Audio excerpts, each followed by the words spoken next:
一道好菜，往往不仅仅是带来味觉上的满足，还能给家人带来一种生活上的幸福感，而自己也能收获满满的成就感。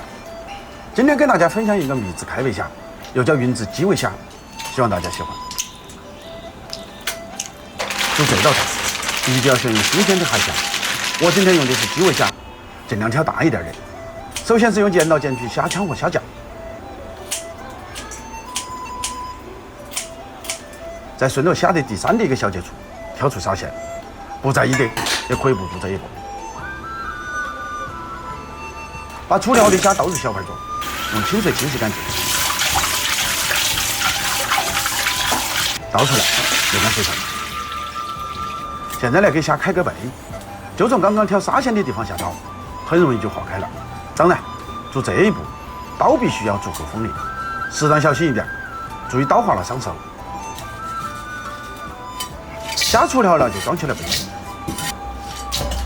现在来准备一袋做虾用的辅料，生姜1小块，用刀撇破，再剁成姜面；大蒜来几颗，用刀撇破，剁成葱面；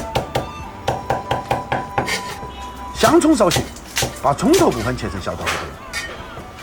再准备几颗小米辣，用刀切成小碎圈。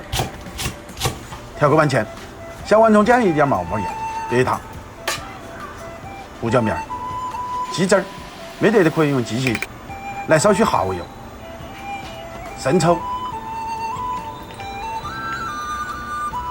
香油、美极鲜、辣鲜露，少许生粉，最后淋上少许花雕，一起搅拌均匀后备用。起锅烧热，锅中香油，滑锅，把虾倒入锅中。这一步是先把虾煎一遍，煎香。一般饭店里面呢，直接过油。我担心又有小伙伴会被妈妈骂，所以就折中了一下，改成煎的方式。一般煎到虾皮有些发白，锅中的油起小泡泡了，就差不多可以了。还是用漏勺捞出虾贼，锅中留油，下姜葱蒜、小米辣，一起爆出香味。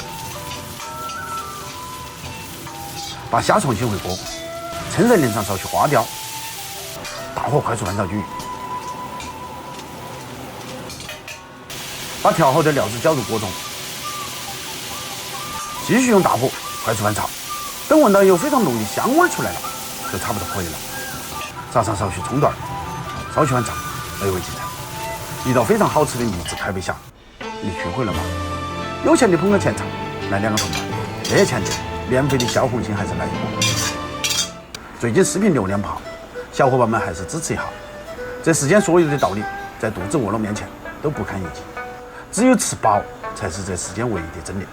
而作为一个厨子，最大的目标不过是不想让真理变得如此简单，用手中的锅碗瓢盆把这个真理变得有滋有味，叮当作响。我是厨子，下期见。